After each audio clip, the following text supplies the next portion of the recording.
Good evening. It's Snickerman again, and I'm here today to start you off with the first part of the Dungeons & Dragons introduction. First, we're going to talk about the dice rolls. Simply put, not dice rolls, ability scores, how to find them. My bad. Anyways, there are many ways that one can actually obtain their ability scores. The most common way, as most people are probably used to, is by rolling for them. Now in 3.5 and in Pathfinder, you have multiple choices. In 3.5, you can do one of the following: 3d6, which is probably the most common one, 2d6 plus 6, 4d6, which is another common one because the way that one works, take a pause for a moment, is you roll 4 six-sided dice and you take the lowest number out of it, add the rest together, and that's your number. That is one of your ability scores. So, say you get 4 1s. Well, your luck is crap. You'll end up having an ability score of 3. If your DM is nice, he'll be doing the system of 4d6, drop the lowest, and do that 7 times. When in reality you only have 6 ability scores, because the 7th one is a reroll. Now, continuing on, there's also, let's see, 5d6, drop the lowest 2, and add them together, so basically the same as 4, except you add 1 more dice. No difference otherwise. You're more likely to get higher numbers that way. Now, then there's also the fun ones. The specific numbers. I actually need to open a program in order to give you those, and while I'm doing that, I shall go ahead and list you the Pathfinder ways. Pathfinder, which is kind of similar to 3.5, has some similarities, although it features another different way of coming up with your stats. Now, it is known as the point-buy system, which if you're in the Pathfinder Society, whatever that group is, then you know the point-buy system probably by heart at this point. But there are different levels of it. If I remember correctly, Pathfinder Society uses a 13 point-buy. Meanwhile, normally people use the 10 for a low fantasy, 15 for a standard, and then 20 for high, 25 for epic. And the way that works is, for each number of points you spend into an... Well, first, you start off with each attribute having... ability score, having 10 in each.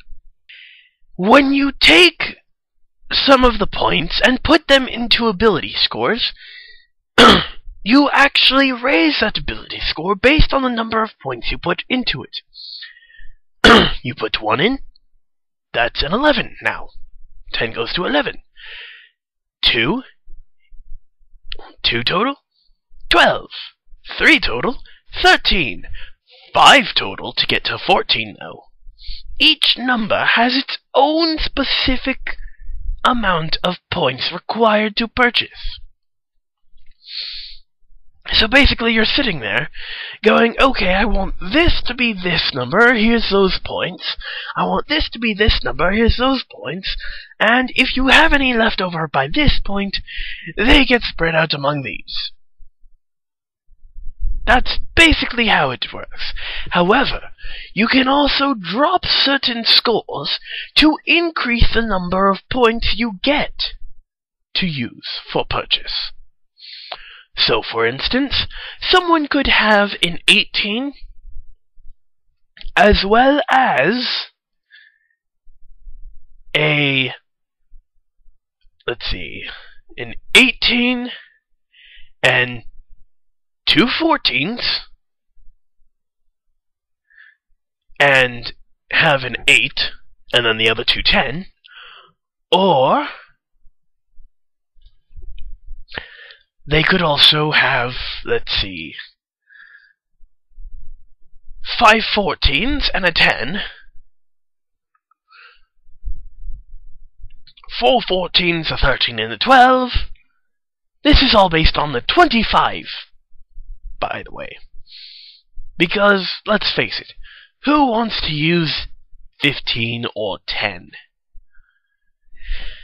Anyways, that's the point buy system in a nutshell.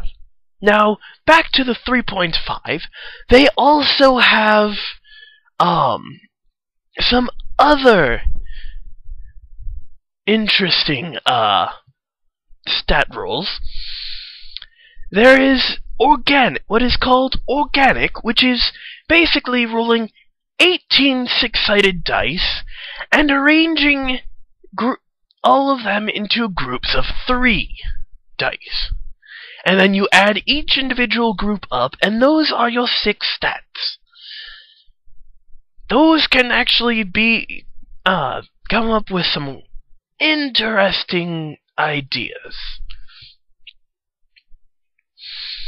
Then there's also a 1-for-1 point buy, a standard point buy, which are basically the same thing as Pathfinder, only they have a different way of working out.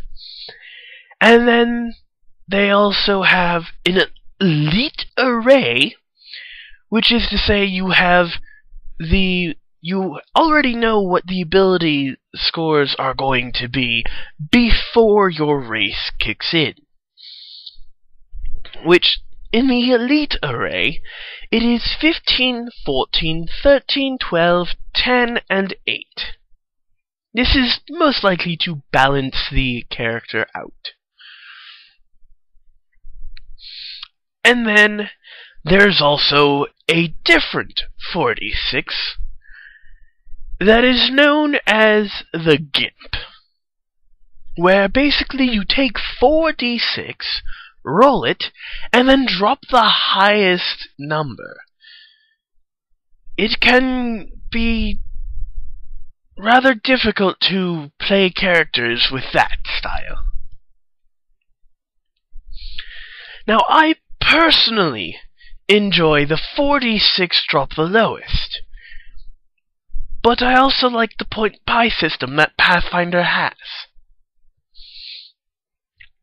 High-powered can be entertaining, but is completely pointless if you're doing a slow and steady campaign. So, with this in mind, if you're a DM, you have multiple choices. Multiple. Great choices, any of them. And remember, this is just 3.5 and Pathfinder, the ones that Clive and I are most familiar with. So, my question for everyone out there is, what do you think would be your favorite attribute choosing? 46 drop the highest? 46 drop the lowest? Point buy? the 3d6, organic, or elite array, or high-powered? You decide. Leave it in the comments, please. And next time, I will go ahead and explain to you the first of many absolutely ridiculously overpowered combinations in 3.5 to be gestalting as. And I'll explain what gestalting is in that video. I do hope you have a wonderful day, and please, like and subscribe if you've enjoyed this video. Comment on what you want to see next, because Clive is sitting here staring at me, giving me that look of, if you don't say this, you're going to likely perish, even though I can clearly kill him. Have a good one.